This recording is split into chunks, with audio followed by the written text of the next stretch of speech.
School के विषय में सोचता रहा बच्चों, और उसने मन से प्रार्थना की कि उसका नया स्कूल भी उसके पुराने स्कूल के जितना ही अच्छा हो। वैसे राजू यह बात भली भांति जानता था कि यदि स्वर्ग में भी कोई स्कूल हो तो उसके पुराने स्कूल के उतना अच्छा नहीं होगा, यानी उसका पुराना स्कूल इतना अच्छा था, इस स्वर्ग से भी अच्छा नहीं होगा नया स्कूल, यानी स्वर्ग में भी अगर स्कूल होगा तो उसके पुराने स्कूल के उतना अच्छा नहीं होगा। इस वाक्य का आशय है कि राजू का ये जो पुराना स्कूल है बहुत ही अच्छा है। अभी उस स्कूल में जो उसके साथी दोस्त है, अध्यापकगण है, यहाँ तक कि स्कूल के प्रधानाचार्य यानी प्रिंसिपल भी उसके पिताजी से रिक्वेस्ट कर रहे हैं कि आप भले ही आपका तबादला हो गया है, आपकी ट्रांसफर हो गया है, मगर आप राजू को यहाँ पर ही छोड़कर जाइए स्कूल में, हम उसकी देखभाल करेंगे, आप उसकी चिंता मत कीजिए। यानी वो पुराने स्कूल के अध्यापक, उसके दोस्त और प्रिंसिपल का भी राजू से इतना मन लगाव लग गया है कि वे उसकी देखभाल करने की भी जिम्मेदारी रिस्पॉन्सिबिलिटी ले रहे हैं और पिताजी से कह रहे हैं कि आप जाइए, राजू को यहीं पर रहने दीजिए। मगर उसके पिताजी, राजू उनका इकलौता बेटा है, वो इस तरह से उसे छोड़कर दूसरे शहर नहीं जा सकते, इसलिए उन्होंने अध्यापकों के प्रधानाचार्य की बात भी नहीं मानी और चले गए। अगले दिन जब राजू सुबह में जल्दी उठ गया, फटाफट उसने अपने वर्दी यानी यूनिफॉर्म, वर्दी का अर्थ क्या है, यूनिफॉर्म नए स्कूल का यूनिफॉर्म पहना, और माँ ने ब्रेकफास्ट करने को कहा, मगर उससे ब्रेकफास्ट भी नहीं किया जा रहा था क्योंकि आज वो नए स्कूल जा रहा था और उससे डर था कि नया स्कूल कैसा होगा, क्योंकि राजू शारीरिक कमजोरी लिए हुए था, वो पैरों से दुर्बल था, अपाहिज था, तो उसने नाश्ता भी नहीं किया। माता पिता ने इस बात को जाना, समझा, उन्होंने भी राजू के ऊपर जबरदस्ती नहीं की नाश्ता करने की। पिताजी उसे अपने गाड़ी में बिठाकर स्कूल के गेट के पास छोड़कर चले गए और राजू पिताजी को बाय बाय करते हुए ओके अंदर आने लगा। ओके, देखिए इसके बाद का भाग हम जानेंगे।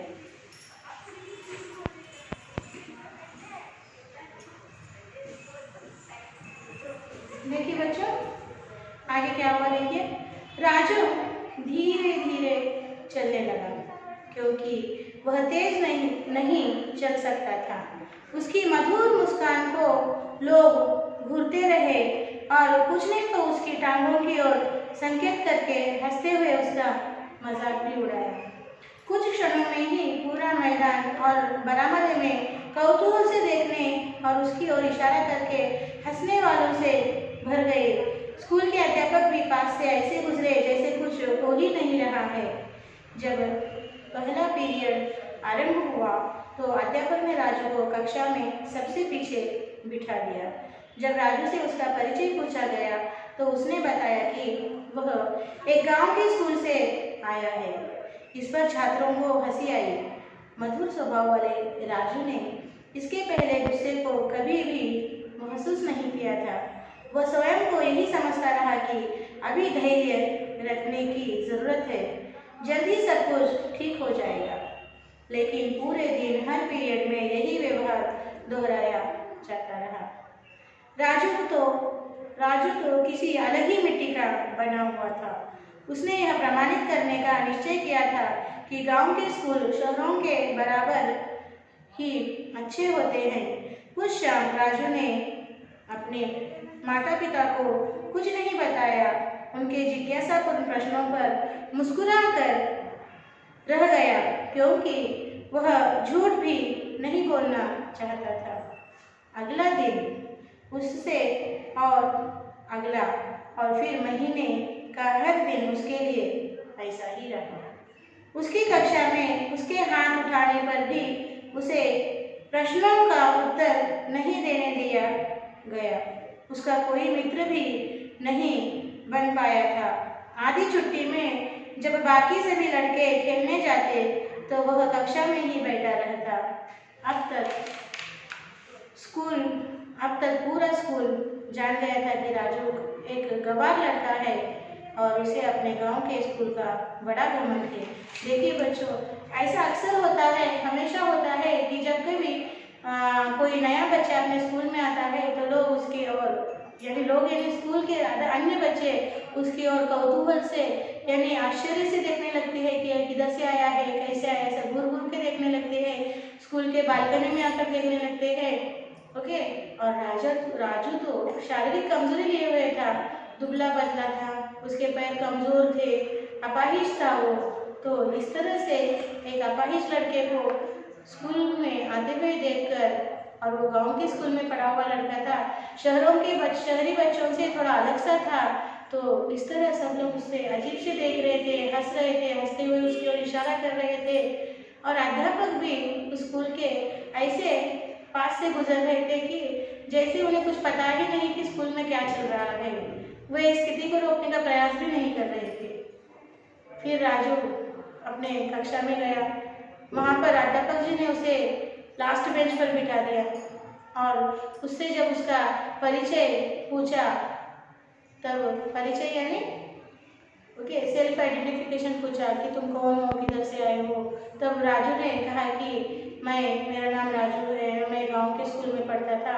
जब उसने ये शब्द कहा तो उस कक्षा के अन्य बच्चे उस पर जोर जोर से हंसने लगे। ये गाँव से आया है, ये गांव के स्कूल में पढ़ा हुआ लड़का है, बल्कि मजाक उड़ाने के स्वर में उस पर हंस पड़े।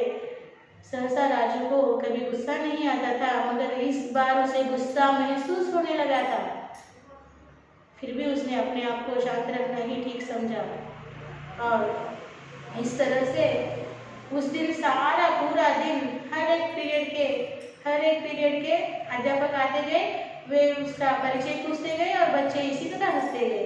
वो दिन पहला दिन पूरा इसी तरह गुजर गया राजू का। फिर उसके बाद कई दिन, फिर महीने भी इसी तरह बीतने लगे राजू के। सभी लोग उसके, राजू एक देहाती लड़का है, देहाती का गवार लड़का है। गवार यानी गांव में रहने वाले लोग, गांव के रहने वाले लोगों को शहर की सभ्यता नहीं आती, शहर के मैनर्स नहीं आते बल्कि कहते हैं। तो ये गांव से आया लड़का गवार है, ऐसे कुछ सभ्यता के बारे में पता नहीं, इस तरह उसका मजाक उड़ाना शुरू हो गया और शहर के स्कूल के लड़के उसे देखकर घमंड करने लगे। आखिर क्या हुआ देखिए। आखिरकार राजू ने इस स्थिति से निपटने के लिए बड़ी चतुराई से एक योजना बनाई। कक्षा के अध्यापकों द्वारा प्रश्न पूछे जाने पर उसने हाथ उठाना ही बंद कर दिया। परिणाम स्वरूप बहुत शीघ्र ही अध्यापकों और छात्रों ने उस पर ध्यान देना बंद कर दिया। राजू यह जानता था कि 1 महीने के बाद उसकी वार्षिक परीक्षा होने वाली है, इसलिए उसने घर पर अधिक परिश्रम किया। आखिर उसे नए स्कूल में समक्ष प्रमाणित करना था कि उसका पुराना गांव का स्कूल कोई कमी नहीं थी। देखिए, आखिरकार राजू ने इस स्थिति को बदलने के लिए, निपटने के लिए, यानी बच्चे उस पर मजाक उड़ाते ही रह रहे हैं, उसे गवार कह रहे हैं, गांव के स्कूल से आया हुआ लड़का कह रहे हैं, उससे कोई सीधा मुंह दोस्ती भी नहीं कर रहा, सभी लोग उस पर हंस रहे हैं। आखिर इस स्थिति को बदलने के लिए, निपटने के लिए राजू ने एक योजना यानी कि एक प्लान बनाया। क्या थी वो योजना? कक्षा के अध्यापकों द्वारा प्रश्न पूछे जाने पर उसने हाथ उठाना ही बंद कर दिया। उसने क्या किया? कक्षा के अध्यापक जब पीरियड में हर विषय के अध्यापक जब प्रश्न पूछते हैं कक्षा में, तब इसने हाथ उठाना ही बंद कर दिया। परिणाम स्वरूप बहुत शीघ्र ही अध्यापकों और छात्रों ने उस पर ध्यान देना बंद कर दिया। इस तरह क्या हुआ? बहुत जल्द ही अध्यापक और छात्रों ने उसकी तरफ ध्यान देना ही बंद कर दिया। इसलिए उसने घर पर ही अधिक मेहनत, अधिक पढ़ने का प्रयास किया, परिश्रम किया। अभी उसकी वार्षिक परीक्षा यानी एनुअल एग्जाम, 1 महीने के बाद उसकी वार्षिक परीक्षा आने वाली थी। वार्षिक परीक्षा वर्ष के आखिर में जो होती है उसे वार्षिक परीक्षा कहते हैं, यानी एनुअल एग्जाम। तो एनुअल एग्जाम आने वाले थे। उसने घर पर ही रहकर ज़्यादा परिश्रम करने का, ज़्यादा पढ़ने का निश्चय लिया और उसे यह प्रमाणित करना था कि अच्छे मार्क्स से पास होकर वो अपने गांव के स्कूल को एक अच्छा स्कूल साबित करना चाहता था, प्रमाणित करना चाहता था। बच्चे उसका मजाक उड़ा रहे हैं ना, ये गांव के स्कूल से आया है, गांव में क्या पढ़ाई होती है इस तरह से। तो उसे यह बात प्रमाणित करनी थी, प्रूफ करनी थी कि गांव का स्कूल शहर के स्कूल के बराबरी में कम नहीं होता। देखिए आगे क्या हुआ। सबने मान लिया था कि राजू को तो फेल होना ही है। जैसे जैसे समय पास आता गया सभी लड़के पढ़ने में व्यस्त होते गए, पर राजू को किताबें लिए देखकर उस पर हंसने और मजाक उड़ाने का समय फिर भी निकाल ही लेते। राजू अब बहुत धैर्यवान हो गया था और चुपचाप मन में मुस्कुराता हुआ अपनी पढ़ाई करता रहा। एक सप्ताह में ही वार्षिक परीक्षा समाप्त हो गई। राजू 2 सप्ताह की छुट्टी के लिए गांव वापस गया। उसके बाद ही परीक्षा परिणाम निकलना था। देखो क्या हुआ, सबने मन में मान लिया था कि राजू तो फेल होगा, क्योंकि अध्यापकों ने भी उसकी ओर कुछ खास ध्यान नहीं दे रहे थे। सभी लोग उसको ऐसे ही छोड़ दे रहे थे और बच्चों ने भी उसके साथ दोस्ती नहीं की थी। तो सब लोग मान गए कि राजू तो फेल होगा। सभी लड़के पढ़ने में व्यस्त हो गए, यानी बिजी हो गए, पर राजू को किताबें लिए देखकर उस पर हंसने और मजाक उड़ाने का समय फिर भी निकाल ही लेते। और इस बीच राजू पर मजाक उड़ाने का समय बच्चे नहीं छोड़ रहे थे।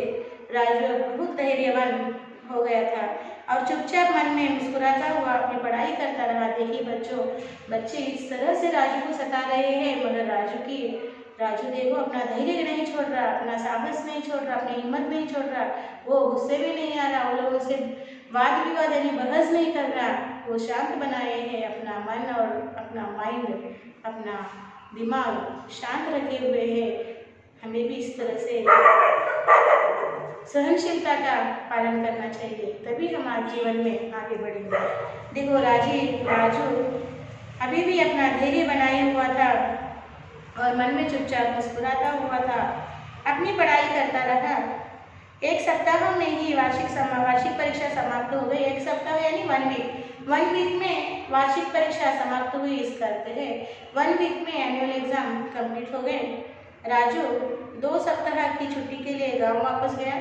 2 वीक्स की छुट्टी के लिए राजू गांव चले गया हॉलीडेज के लिए। उसके बाद परीक्षा परिणाम निकलना था। उसके बाद परीक्षा परिणाम यानी कि रिजल्ट्स, ओके, एग्जाम रिजल्ट्स आने वाले थे। परिणाम निकलने के पहले दिन राजू लौट आया और अगले दिन पूरे आत्मविश्वास से अपने पिता के साथ परीक्षा फल देखने गया। एक बार फिर वह कक्षा में प्रथम आया था। उसके पिताजी खुश थे, लेकिन राजू के हर्ष की तो सीमा नहीं थी। प्रथम आने पर वह इतना प्रसन्न कभी नहीं हुआ था, क्योंकि अब उसने अपने स्कूल को सुंदर और समुचित उपहार समर्पित किया है। देखिए, उसने अपने पुराने स्कूल को सुंदर और समुचित उपहार दिया है। उसने कक्षा में प्रथम आकर यह साबित किया कि गांव के स्कूल में पढ़ा हुआ लड़का, उसकी पढ़ाई श्रेष्ठ है, यानी गांव का स्कूल श्रेष्ठ है, शहर के स्कूल के बराबर है, कोई कम नहीं है। उसने पुराने स्कूल को नंबर 1 स्कूल साबित कर दिया, क्योंकि वो पुराने स्कूल का पढ़ा हुआ लड़का है, गांव के स्कूल से पढ़ा हुआ लड़का है, और आपके स्कूल में आकर भी उसने फर्स्ट नंबर हासिल किया, फर्स्ट रैंक हासिल किया। इसका मतलब उसकी जो प्रीवियस पढ़ाई थी, प्रीवियस स्टडी थी, वो अच्छे स्कूल में ही हुई थी। उसने अपने पुराने स्कूल को एक सुंदर इस तरह से उपहार यानी गिफ्ट दिया। बच्चों, समझ में आ गया बच्चों? यही हमारे उपवाचक का नाम है। अपने स्कूल को एक उपहार।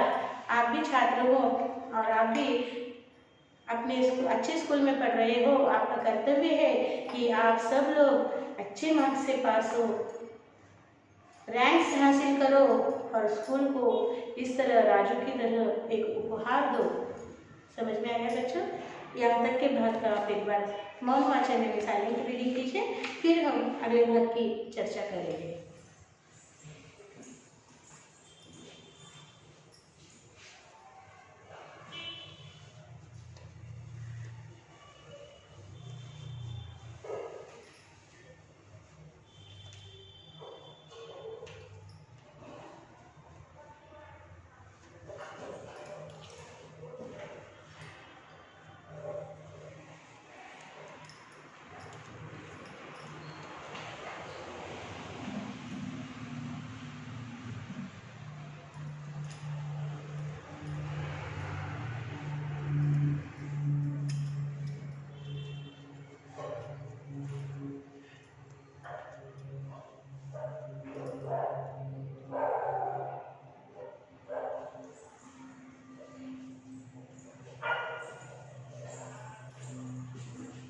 बच्चों कर लिया साइलेंट रीडिंग। यहाँ पर देखिए 3 प्रश्न दिए हुए हैं। राजू को उसका पुराना स्कूल कैसा लगता था?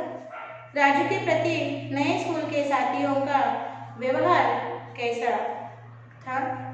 राजू ने अपने स्कूल को किस तरह उपहार समर्पित किया? तो इसके प्रश्न उत्तर हम पढ़कर समझेंगे बच्चों। आपके स्टडी मटेरियल में सभी प्रश्नोत्तर विस्तार से दिए हैं। ओके, उसको पढ़कर हम समझेंगे। अपने स्कूल को एक उपहार, ओके, नाम के जैसा ही पाठ है बच्चों। ठीक है, अभी आपका स्टडी मटेरियल पेज नंबर 119, 118 देखिए, या वहाँ पर ये प्रश्न दिए हुए हैं। राजू को उसका पुराना स्कूल कैसा लगता था? राजू को या फिर प्रश्न इस तरह भी पूछा जाएगा, राजू को अपने पुराने स्कूल से क्यों लगाव था? लगाव यानी प्यार था, अटैचमेंट बोलते ना वो तो। ओके, राजू को उसका पुराना स्कूल बहुत अच्छा लगता था। वहाँ उसके कई मित्र थे, सभी अध्यापक उसे पसंद किया करते थे, वो सबको अभिवादन करता था, दूसरों की कठिनाइयाँ दूर करने में वह पहला रहता था। किसी ने भी उसकी कमजोरी पर उंगली नहीं उठाई। कमजोरी के कारण वह खेलने में असमर्थ था, लेकिन खिलाड़ियों का उत्साह बढ़ाता था। स्कूल छोड़ते समय बहुत सारे मित्र रो पड़े। स्कूल छोड़ते समय बहुत सारे मित्र उसे मत जा इस तरह से कहने लगे। उसके उद्देश्य में यदि स्वर्ग में भी स्कूल हो तो वो पुराने स्कूल से ज़्यादा अच्छा नहीं हो सकता। इस तरह से इस प्रश्न का उत्तर लिखना है बच्चों। अगला प्रश्न है, राजू के प्रति नए स्कूल के साथियों का व्यवहार कैसा था? राजू ने नए स्कूल में प्रवेश करते ही सभी बच्चे उसके टांगों की ओर संकेत करके हंस रहे थे और उसका मजाक उड़ाते थे। कुछ ही क्षणों में पूरा मैदान और बरामदे कौतूहल से देखने और उसकी ओर इशारा करके हंसने वालों से भर गए। स्कूल के अध्यापक भी पास से ऐसे गुजरे जैसे कुछ हो ही नहीं रहा है। अध्यापक ने राजू से पूछने पर उसने बताया कि वह एक गांव के स्कूल से आया है। यह सुनकर सभी छात्र बहुत हंसे, लेकिन मधुर स्वभाव वाले राजू को गुस्सा नहीं आया। अगले दिन उससे और अगला दिन और फिर महीने का हर दिन उसके लिए ऐसा ही रहा। उसका कोई मित्र नहीं बन पाया था। आधी छुट्टी में जब बाकी सभी लड़के खेलने जाते तो वह कक्षा में ही बैठा रहता। अब तक पूरा स्कूल जान गया था कि राजू एक गंवार लड़का है और उसे अपने गांव के स्कूल का बड़ा घमंड है। इस तरह से इस प्रश्न का उत्तर लिखिए बच्चों। और थर्ड क्वेश्चन है, राजू ने अपने पुराने स्कूल को किस तरह उपहार समर्पित किया? उत्तर इस तरह लिखिए, राजू को नए स्कूल के बच्चे गंवार समझते थे। वे समझते थे कि वह परीक्षा में फेल हो जाएगा। वे उसका मजाक उड़ाते थे, फिर भी वह धैर्य से अधिक परिश्रम से पढ़कर वार्षिक परीक्षा में प्रथम आया।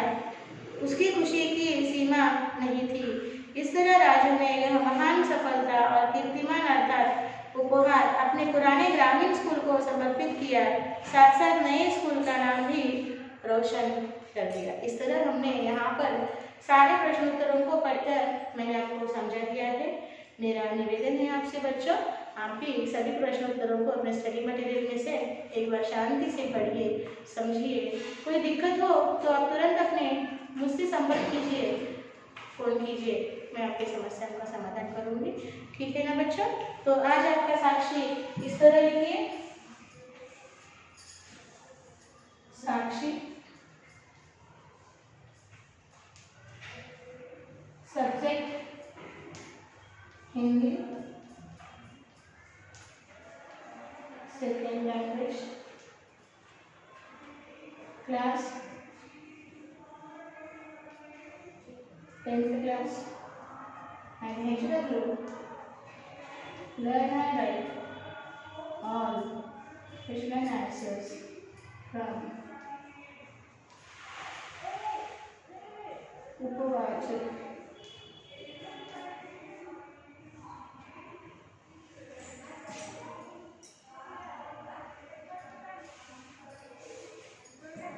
From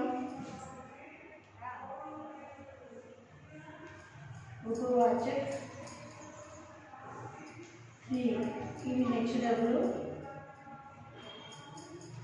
one time. In HW one time, and here PX and TX. Okay ना? तो बच्चों सारे प्रश्न उत्तर लिखकर इस उपवाचक के जो आपको स्कूल का मेल दिया है उसको समय में भेज दीजिए। कोई पेंडिंग वर्क्स मत रखिए, सुंदर हस्ताक्षर में लिखिए। फिर हम एक नए पाठ के साथ अगले सेशन में मिलेंगे। तब तक बच्चों धन्यवाद, बाय बाय।